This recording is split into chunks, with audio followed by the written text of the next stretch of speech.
Olá a todos! Hoje não resisto em afirmar que neste vídeo haverá uma química entre nós.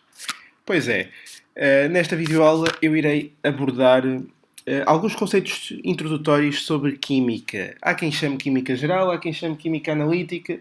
Eu entendo a química analítica por uma química um pouco mais complexa, portanto eu vou concordar com quem chama química geral. De qualquer forma, é a química laboratorial. Isto são os conceitos químicos que nós precisamos ter para poder agir corretamente num laboratório, interpretando e conseguindo caracterizar devidamente as soluções que temos em mãos. Ora, isto é uma química muito importante no ensino superior e que quem precisa de estudar química tem que dominar, ok? Ora, vamos iniciar com a definição de solução. Coloquem-se no papel de alguém que está num laboratório, ou a fazer um estágio, ou mesmo a fazer um trabalho prático. Ora, vocês vão lidar com soluções, certo? E o que é isto de uma solução? Antes de querer caracterizá-la de forma mais intrínseca, eu vou primeiro classificá-la. Ora, a solução é algo, por exemplo, água com açúcar é uma solução. Água com sal também pode ser considerada uma solução. Uma solução tem sempre vários intervenientes, ok? E essa solução pode ser classificada como sendo homogénea. Isto é, em que os intervenientes não se conseguem distinguir, tá bom? Não se distinguem os intervenientes da solução. Eu já vou explicar que intervenientes são estes.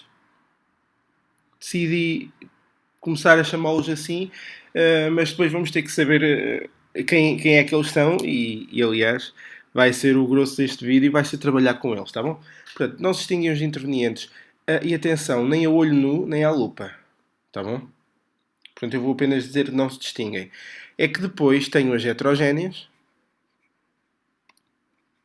e aí claramente toda a gente se recorda do exemplo da água com o azeite. Também iremos em vídeos futuros estudar o porquê dessas duas substâncias não se misturarem, pelo menos em temperaturas consideradas normais.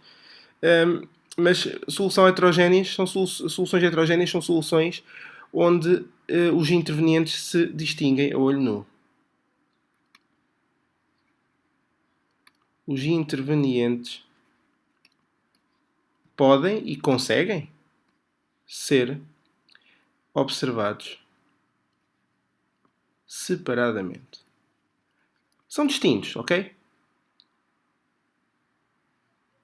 Só que ainda há outro tipo de soluções, que são as soluções coloidais. Muita atenção.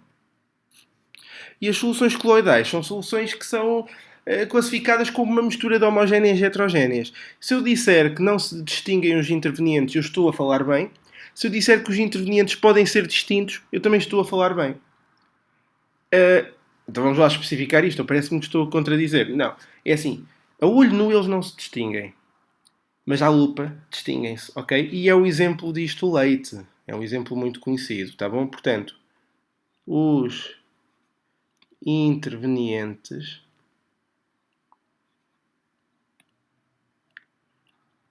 não se distinguem a olho nu. Que uma piada. Não se distingue a olho nu, só a olho vestido. E neste caso, um olho vestido de uma lupa, por exemplo, tá bom? Portanto, os intervenientes não se distinguem a olho nu, mas sim à lupa. A microscópio também, mas não vamos. Aqui a bocado pegamos no microscópio eletrónico e é uma festa. Não. Vamos distinguir apenas assim, tá bom? Pronto.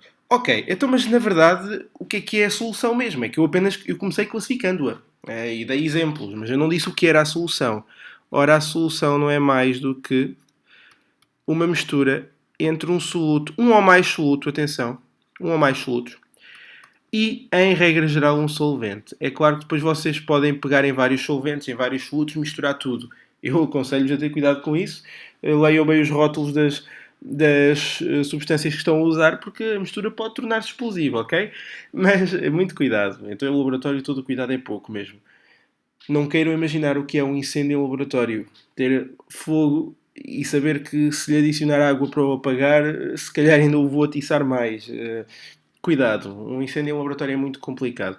E isso pode surgir por acidente ou por erro, tá bom? Portanto, todo o cuidado é pouco. A solução é constituída por o soluto e pelo solvente. Eu vou considerar apenas um soluto e um solvente porque é o normal, tá bom? E estas soluções têm que ser caracterizadas em laboratório ao nível da sua concentração. Não sei se vocês têm esta noção, mas sempre que eu pego numa solução, eu tenho que as caracterizar, tenho que as conhecer. Ok, o rótulo diz-me tudo sobre as minhas soluções, mas acima de tudo a concentração da solução é fundamental. É um parâmetro fundamental. No entanto, antes disso, deixemos só distinguir soluto de solvente, tá bom? Entre soluto e solvente, normalmente o soluto é o sólido e o solvente é o aquoso. Podemos dizer líquido, mas depois normalmente em soluções consideramos aquosos. Ou então, pode também ser aquoso, mas em menor quantidade.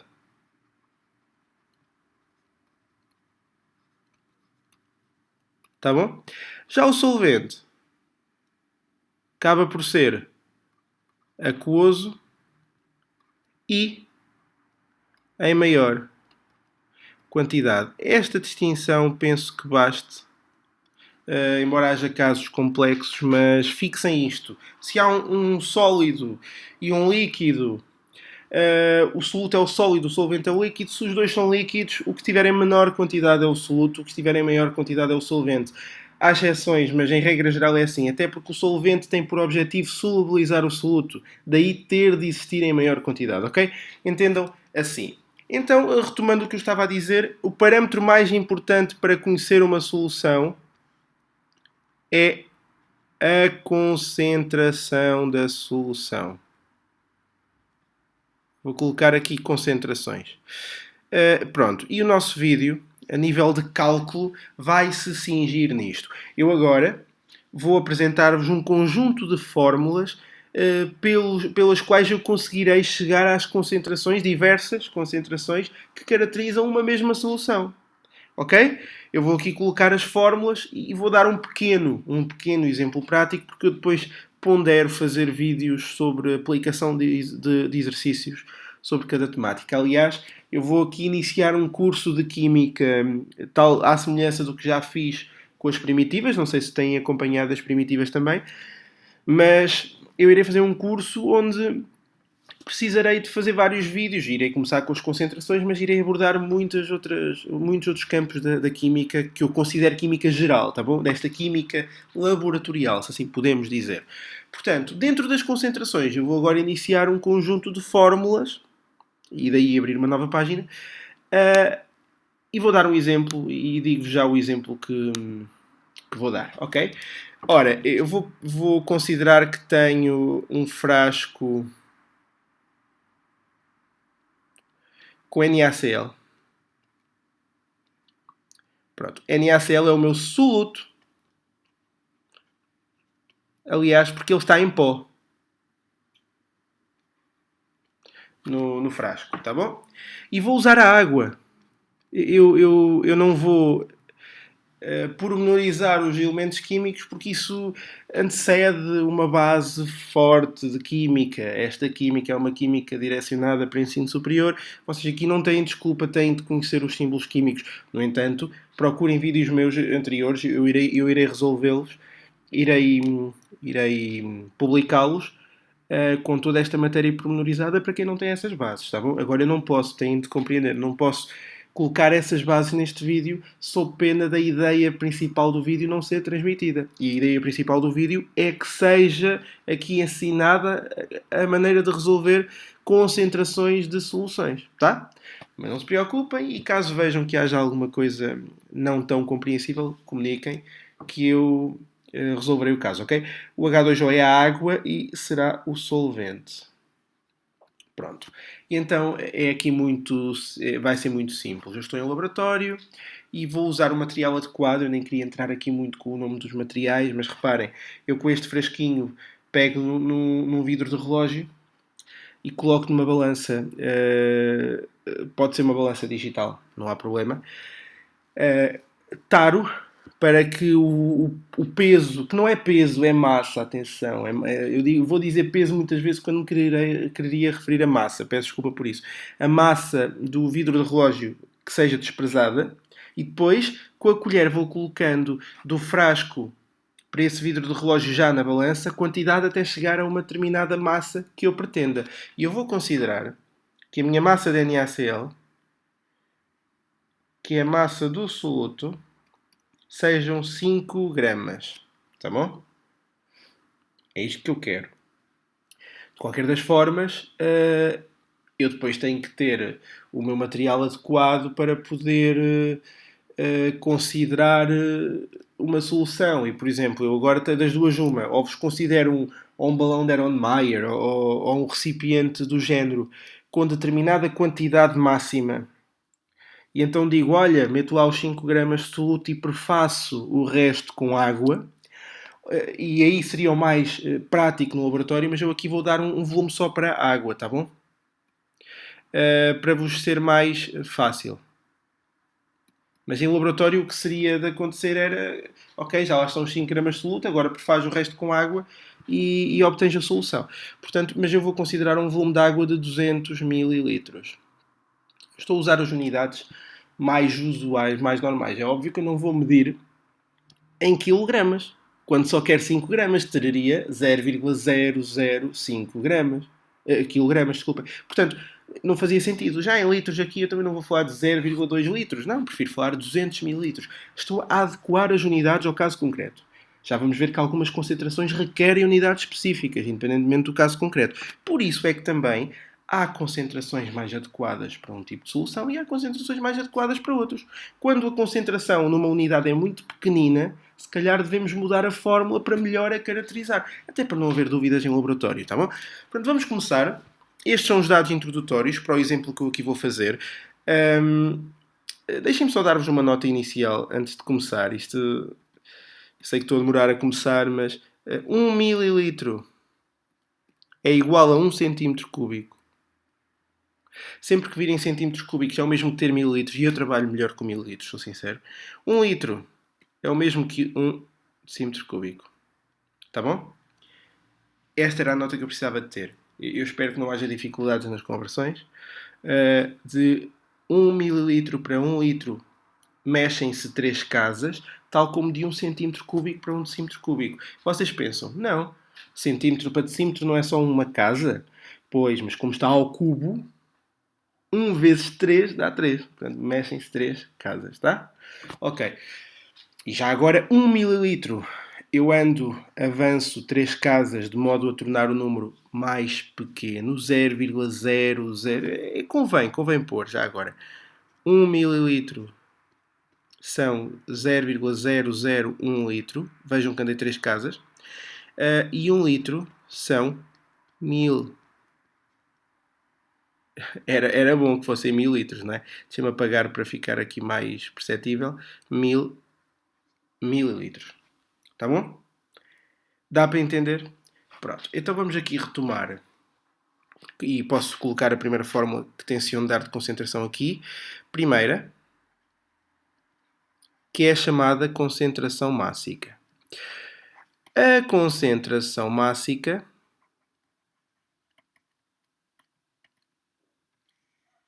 costuma ser expressa. Eu agora também peço-vos desculpa, é a nomenclatura que eu uso, baseada com alguns autores. Eu estou aqui no escritório a fazer o vídeo e não resisti a olhar para a estante e vi um livro de química da editora McGraw-Hill, cujo autor é o Chang. Este meu livro é a 8ª edição. Eu tento ser o mais rigoroso possível em relação ao que o livro diz, porque para mim é a Bíblia da Química Laboratorial. Tem também alguma componente de química orgânica, mas este livro é vocacionado para a química laboratorial. E acreditem, quem puder ter esse livro, não queira outro, porque é dos melhores. Esta é a 8ª edição, com certeza que já há edições mais recentes, mas eu aconselho-vos. Eu vou tentar ser o mais rigoroso possível na nomenclatura face a esse livro. Portanto, a concentração mássica é o C de índice M, que será igual, e agora é simples, à massa do soluto em gramas, atenção, sobre o volume da solução em mililitros. Portanto, neste caso, eu tenho a minha massa do soluto, mas não tenho o meu volume de solução. Tá bom? Ora, eu vou deixar isto aqui como sendo um cálculo auxiliar. Pertence às unidades. Tudo o resto faz parte do exercício. Vejam, é ou não é verdade que a massa do soluto já é dada e até já é dada em gramas? Agora eu quero o volume da solução. Para isso eu vou ter que considerar que vou ter de somar o soluto ao solvente. É muito importante saber que a solução é o soluto mais o solvente. Mas eu não posso somar massa com volume. Como é que eu transformo massa em volume? Uma base, uma fórmula de base. A fórmula da densidade. Atenção que eu quero converter a massa do soluto. Portanto, a densidade do soluto, neste caso, é a massa do soluto sobre o volume do soluto. E pronto, fica aqui a ideia de que a densidade do NaCl em condições normais é de 2,16 gramas por mililitro. Tá bom? Portanto, eu tenho a densidade e tenho a massa, quero saber o volume.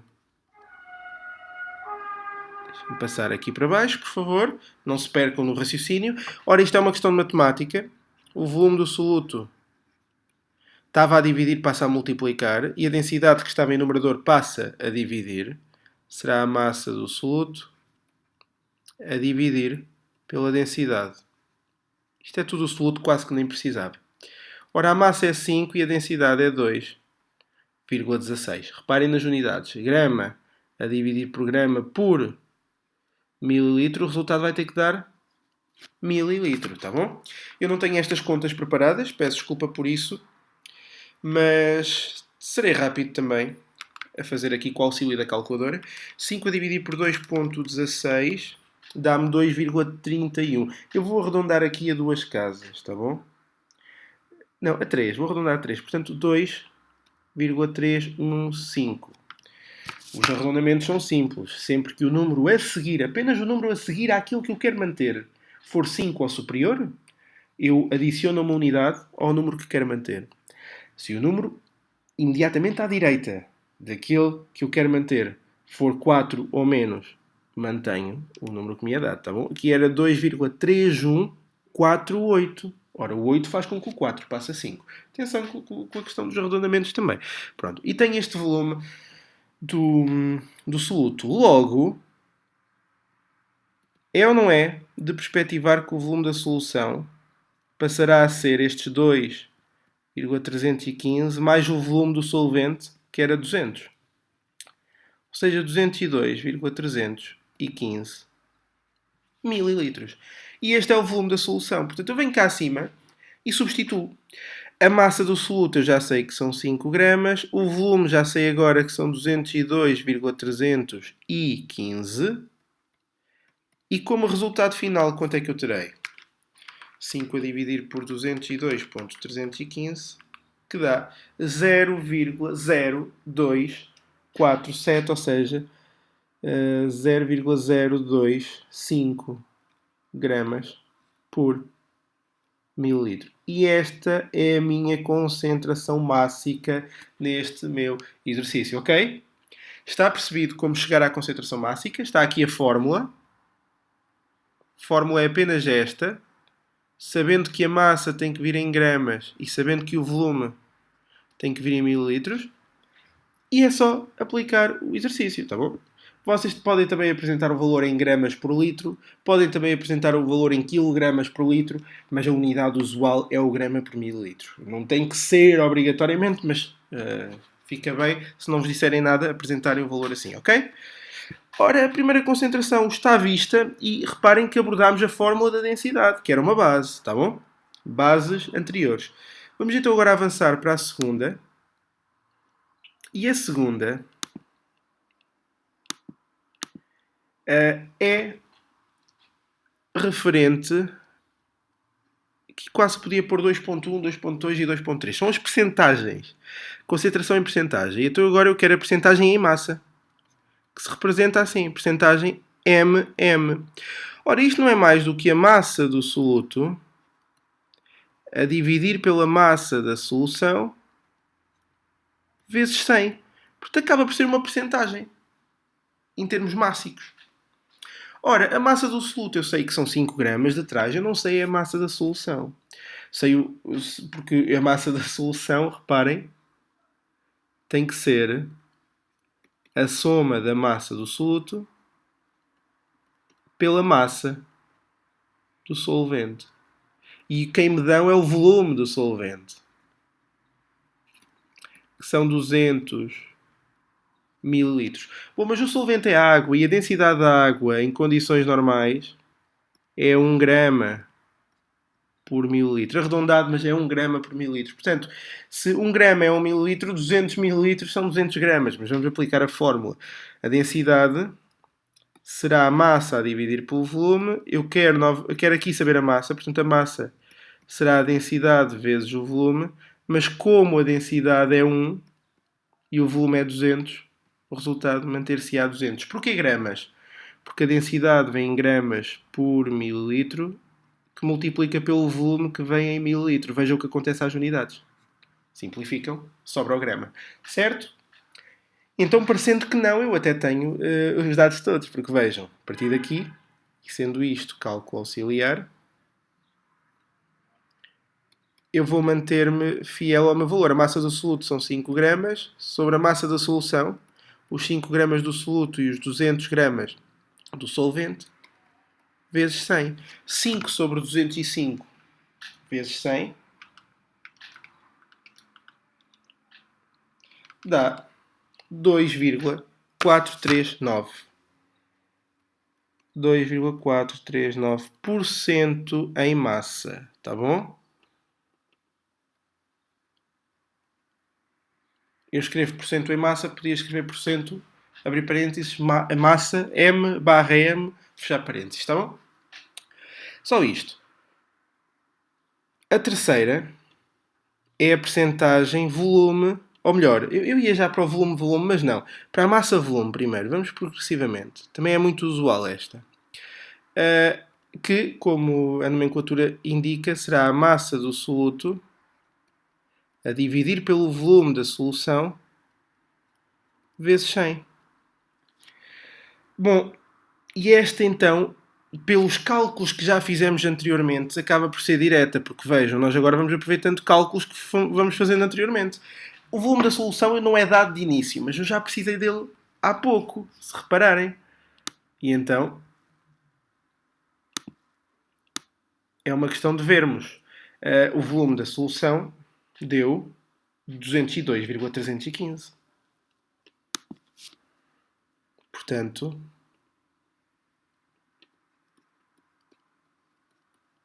202,315. A massa do soluto são 5 gramas vezes 100. E há uma questão de apresentar agora o valor. 2,471. Valor que não difere muito. Por cento. Bom, e aqui devem pôr mesmo MV. Quando é só MM ou VV, podem pôr em massa ou em volume. Neste caso, como é os dois, devem apresentar assim, MV. Última questão das percentagens em massa. Quarta fórmula. A percentagem em massa, que neste caso já não é massa, é percentagem em volume. Percentagem, volume, volume. Eu estou a usar a nomenclatura em português. Podem eventualmente ver as siglas do inglês, as iniciais do inglês. Mas acaba por dar ao mesmo. Em condições normais, vocês estão em universidades portuguesas, portanto, é isso. Eu sou um bocado controverso nesse aspecto, mas a verdade é que eu nunca vi ninguém ir para o estrangeiro e poder ver lecionada uma disciplina na sua língua, no português, neste caso. Por isso eu também não concordo muito que, eventualmente, porque temos colegas de Erasmus ou de outro programa qualquer, que a aula não possa ser dada na nossa língua. Aliás, O programa de Erasmus, por exemplo, é muito em honra ao Erasmus de Roterdão, não é? Mas isso toda a gente sabe, mas é muito enriquecedor. Mas mais enriquecedor ainda se torna se a pessoa for obrigada a lidar com toda a cultura do país para onde vai, inclusive a língua. Eu acho que tem que ser assim. Uma pessoa, se tem problemas com a sua com outras línguas, se não domina, infelizmente isso é mesmo um calcanhar daqueles. Temos que dominar pelo menos 2 ou 3 línguas fluentemente para além da nossa. Mas se têm dificuldades, ficam no seu país. Quem não tem e quer de facto estudar noutras línguas, então que vá para os países onde essas línguas se falam. É a minha opinião, se calhar gera alguma controvérsia, mas é assim. De qualquer das formas, eu vou usar as siglas em português, tá bom? Se entretanto alguém quiser sugerir legendas para estes vídeos noutra língua, eu aceito. Não tenho quaisquer problemas, tá bom? Não contem é que eu faça porque acima de tudo o trabalho tem que ser feito para nós, para os nossos. E depois, se a coisa correr bem, se eventualmente der, então poderemos pensar nos outros. Mas, ok, desculpem o desabafo. Então, esta fórmula será o volume do soluto sobre o volume da solução vezes 100. E também o volume do soluto já aqui foi calculado atrás. Vejam só. Volume do soluto, que depois teve que ser somado ao volume do solvente para dar o volume da solução, foi o 2,315. Portanto, 2,315 sobre o volume da solução, ainda se recordam, 202,315, tudo vezes 100. E quanto é que isto dá? Ora, boa pergunta. 2.315 a dividir por 202.315 100 dá 1,144%. Em volume. E está. E mais uma maneira de caracterizar uma solução com base em concentrações, no cálculo de concentrações. Certo?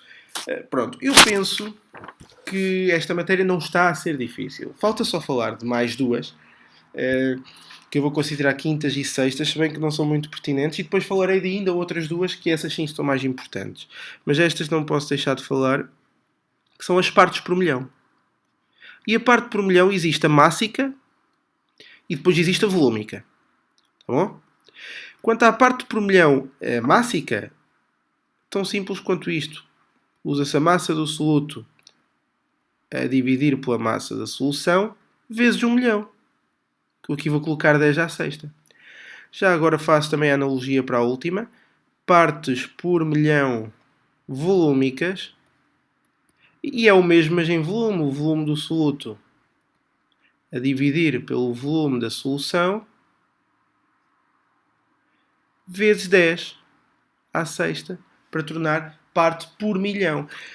Agora, se a massa é gramas ou é quilogramas, e se o volume é litros, quilolitros, mililitros, isso não importa. O que importa é que tenha que ter a mesma unidade no numerador e no denominador. Tá?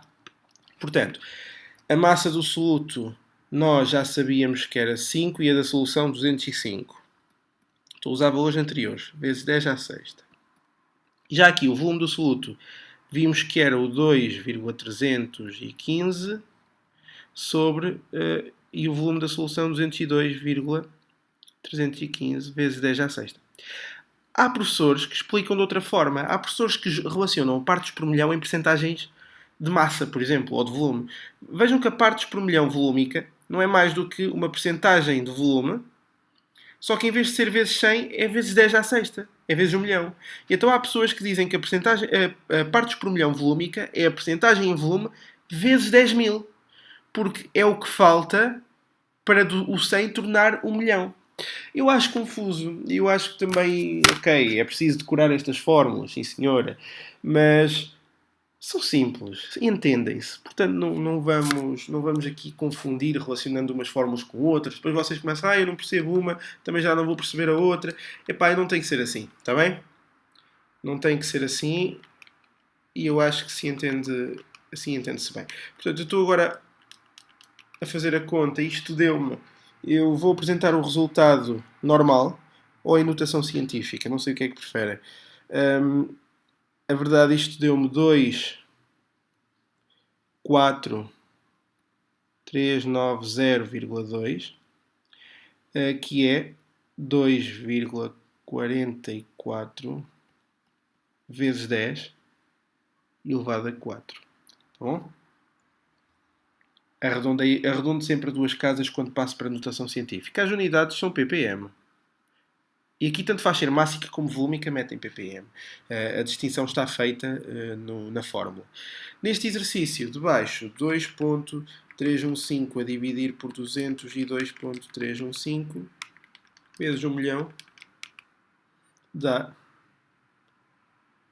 11442,6, que é 1,14 vezes 10 elevado a 4, também ppm. Um mássico e o outro volúmico. Vejam porque é elevado a 4. Notação científica obriga a que eu tenha apenas um número, vírgula qualquer coisa, sendo esse número compreendido entre 1 e 9. Não vale 10, vírgula, tem que ser, lá está, um algarismo. E depois normalmente arredonda-se a duas casas, e é assim, se o meu número tinha a vírgula no 1, 2, 3, 4, no quinto, após o quinto algarismo, se eu agora o pus após o primeiro, a diferença vão 4, não é? Então a vezes 10 elevado a 4. Não sei se ajuda. Eu depois também irei preparar um vídeo só com esta questão de notações científicas. Isso também já faz parte da matéria do 8º ano. 7º ano, 8º ano. Portanto, depois quando eu tiver esses meus vídeos, vocês também poderão ir lá consultar, sem vergonha nenhuma, porque a verdade é esta. Uma pessoa não se lembra de tudo. E muitas vezes precisa de ir consultar coisas atrás. Aliás, se nós nos lembrássemos de tudo, as matérias não tinham dificuldade, porque as maiores dificuldades destas matérias não é o que se está a aprender, é aquilo que precisamos saber para poder aprender isto. E muitas pessoas aos anos que já não lidam com estas matérias, e é óbvio que a matéria esquece, está bem? Ora, vamos avançar, e avançamos então para uma nova página, onde eu vou dar as minhas duas últimas fórmulas para terminar o vídeo. Muito importantes. São duas concentrações que se representam apenas por C, mas eu à frente vou colocar, ora esta é a sétima, à frente em índice vou colocar molar, mas podia apenas colocar C. Elas todas podem representar-se por C. Vocês depois conhecem-nas pelas suas unidades. É muito importante. Ou seja, a concentração molar não é mais do que o número de moles do soluto a dividir pelo volume da solução. E aqui é muito importante porque as moles vêm em mol, mas o volume da solução já não é em mililitros, já é em litro. Ou em decímetro cúbico. Cá está, mas eu gosto de trabalhar com litros. Pronto. Então, o que é isto o número de moles? Pois, nova fórmula. O número de moles é a razão entre a massa de um composto e a sua massa molar. O que é a massa molar de um composto? Bom, a massa molar do composto é a quantidade em gramas que cada mol desse composto mede, tá bom?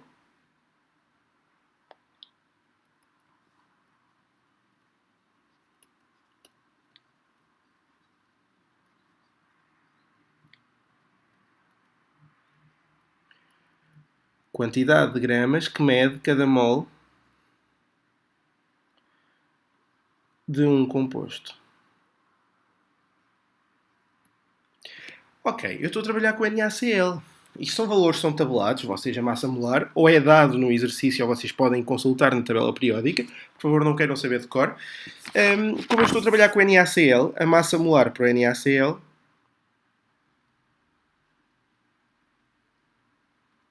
há de ser a massa molar do Na mais a massa molar do Cl. Portanto, a massa molar do Na são 23 aproximadamente, mais a massa molar do Cl, que são 35,5.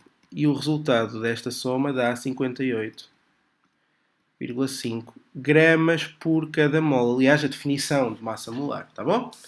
A massa é dada e então conseguimos chegar ao número de moles. Viram como está a ser fácil? Aliás, vejam então. A primeira parte do exercício é mesmo isso, calcular o número de moles de soluto.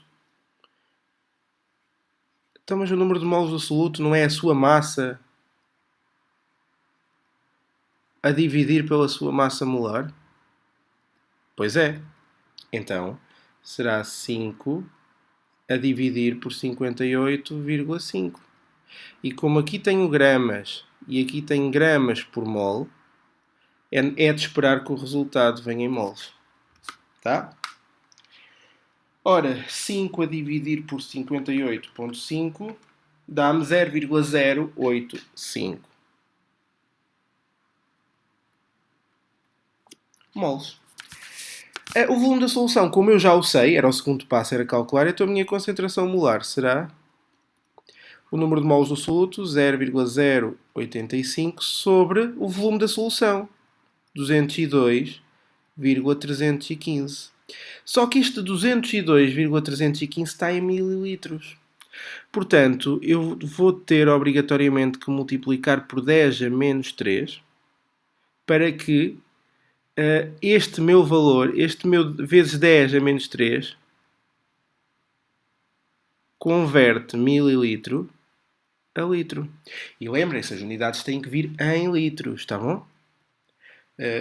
Ou melhor, em mol por litro, mas as unidades do volume têm que ser em litro. Então 0,085 a dividir, eu vou já colocar por 0,202,315, dá 0,420. 0,420 moles por litro. Ou molar. Muita gente representa por M grande. Eu vou evitar, porque o M grande é como eu estou a representar a massa molar e depois pode haver muitas dúvidas, está bom? Então, para evitar esse problema na nomenclatura, ficamos por aqui. Entenderam este cálculo? Vamos então, só falta um cálculo, que é na oitava fórmula, a molalidade, que é a concentração molal. Eu tenho alguns problemas a dizer os gelos, não há vergonha nenhuma em dizê-la, até porque se eu não disser vocês percebem. E é uma palavra que me custa tremendamente dizer, é a molalidade. Desculpem, molaridade, que é a de cima, ainda vá que não vá. Agora, molalidade, eu vou escrever molaridade, vem de molar, e já agora aqui será molalidade. Pronto, é tal. Ok, não vou dizer mais porque, custa mesmo, juro, custa mesmo. Pronto. Então qual é a diferença? Tanta gente, mas tanta gente que erra nesta. Aliás, eu próprio erro. Eu sou distraídíssimo. E vai ser bonito quando estiver a resolver exercícios destes convosco. Quantidade de vezes que eu vou ter que voltar atrás para me ter esquecido. É que engana mesmo. O numerador é o mesmo. O número de moles do soluto e na mesma em moles. Só que agora temos que dividir pela massa do solvente. Já não é da solução, é do solvente e tem que vir em quilogramas. Pronto. Neste exercício é uma maravilha, porque como eu sei que o meu solvente é água, e mesmo tendo sido dado o volume, a sua densidade é 1, a massa há de ser igual. Portanto, eu aqui não vou ter grandes dificuldades. Tenho a dificuldade de calcular o número de mols do soluto. Não vale a pena, porque vejam, foi calculado em cima, para o cálculo da molaridade. Portanto, o número de mols do soluto já eu sei, que é 0,085, a dividir pela massa do solvente, que eu sei que são 200 gramas. Daí eu ter o cuidado de multiplicar por 10 a menos 3. Converter grama a quilograma. Pronto, e então o meu resultado final. Bom, não sei, penso que se faça de cabeça. 0,085 a dividir por 0,2. 0,2 é 1 quinto. Dividir por 1 quinto é multiplicar por 5. 0,085. Se fosse vezes 10, dava 0,85. Dava uma casa. Como é vezes 5, tem que dar metade. Metade de 0,85 é 0,425. Vamos lá ver se eu não me enganei. Deixem-me retificar. É tudo muito bonito, mas às vezes falha, não é? Ok, está certo. E as unidades são mol por quilo. Ou então há também quem use o molal, que é o M pequeno. Mas também aí iria confundir com a massa. Seria complicado, tá bom? Portanto, era isto que eu queria falar convosco, as concentrações. Irei apresentar uma videoaula referente só à resolução de exercícios desta matéria, porque é complicado, porque isto pode dar muitas voltas. Eu posso ter a concentração e precisar da massa e andar para trás. Então fico mais seguro se vos resolver alguns exercícios. Agora, Até porque eu quero deixar isto aqui claro neste vídeo ainda. Eu quero, embora não tenha a ver com as concentrações, quero-vos ensinar a calcular frações molares. Não sei se sabem o que são. Fração molar é representada pelo XS. Sendo a fração molar do soluto o número de moles do soluto a dividir pelo número de moles da solução. E eu na fração molar gosto sempre de separar. Número de moles do soluto mais número de moles do solvente. E a fração molar do solvente há de ser o mesmo. Neste caso, o número de moles do solvente sobre, e o denominador é o mesmo, número de moles do soluto mais número de moles do solvente. E numa nota, a fração molar do soluto mais a fração molar do solvente, sendo estes os únicos intervenientes na solução, tem de dar 1. Tá bom? Portanto, basta calcular uma e fazer 1 menos esse valor para saber a outra. Podemos fazer muito rapidamente. O XS do soluto. Ora, pois. Eu vou abrir uma nova página, porque é mais fácil. Porque eu tenho que calcular a massa, o número de moles da água. Tá bom? Ora, nesta nova página, então, para a fração molar do soluto, eu terei o número de moles do soluto 0,085 a dividir por 0,085 mais, falta-me o número de moles do solvente. O número de moles do solvente é o número de moles da água. É a sua massa a dividir pela sua massa molar. A massa molar da água são duas massas molares do H mais uma do oxigênio. Cada H vale 1, portanto, 2 vezes 1, e um oxigênio vale 16. Daí a massa molar da água ser 18 gramas por mol. Certo? Portanto, eu terei número de moles da água, os 200 gramas, que era a sua massa, a dividir por 18. Isto dá 20 a dividir por 1,8, portanto, dá 11,111. Vou arredondar a 3 casas. 11,111. E atenção que as unidades vão ser moles, tá bom? Portanto, 11,111. Quanto é que é este resultado, então? 0,085 a dividir por, com parênteses, 0,085 mais 11,111, 0,007592, ou seja, como eu estou a arredondar a 3 casas, 0,008. Logo, depois aqui haveria o problema dos arredondamentos, se eu fosse calcular da outra via, tá bom? Mas a fração molar do solvente, como é para a mesma solução, em vez de fazer agora o 11,111 a dividir pelo mesmo denominador, faço 1 menos 0,008, que tem que dar 0,992. É adimensional esta unidade, porque é mol a dividir por mol. Simplesmente eu tenho aqui a minha fração de moles de um composto face a toda a solução, face ao todo. Se eu quisesse multiplicar por 100, tinha uma percentagem molar. Vejam aqui, multiplicando por 100 era 0,8% da solução eram moles do soluto, 99,2% da solução eram moles do solvente. Ora, mais uma vez aqui confirmo que o solvente é aquele que aparece em maior quantidade, sendo aquoso, como é a água, e o soluto é aquele que aparece em menor quantidade, e neste caso até era sólido, embora pudesse apenas ser aquoso na mesma. Tem que estar em menor quantidade. Ok? Eu penso que é tudo, não adianta estar a amassar-vos mais neste vídeo. Os conceitos teóricos estão aqui, as fórmulas estão aqui, alguns exercícios resolvidos também estão aqui, mas para isso virá outro vídeo onde vocês poderão consolidar conhecimentos à vontade, não se preocupem. Por isso, quanto a mim é tudo. Espero que aproveitem muito também para estudar Química quem precisa. Química é talvez das ciências que mais me fascina, porque eu acho que a matemática também se aplica muito ao contexto real. Mas a Química, nós todos somos Química, não há volta a dar. E quem estiver numa área onde precise de estudar Química e não perceba Química, nunca será um bom profissional nessa área, tá bom? Portanto, aproveitem, estudem muito, pá, e é tudo. Um forte abraço, desta vez químico, a todos. Eu disse que iria haver uma química entre nós neste vídeo e acho que não menti. Portanto, é tudo. Adeus!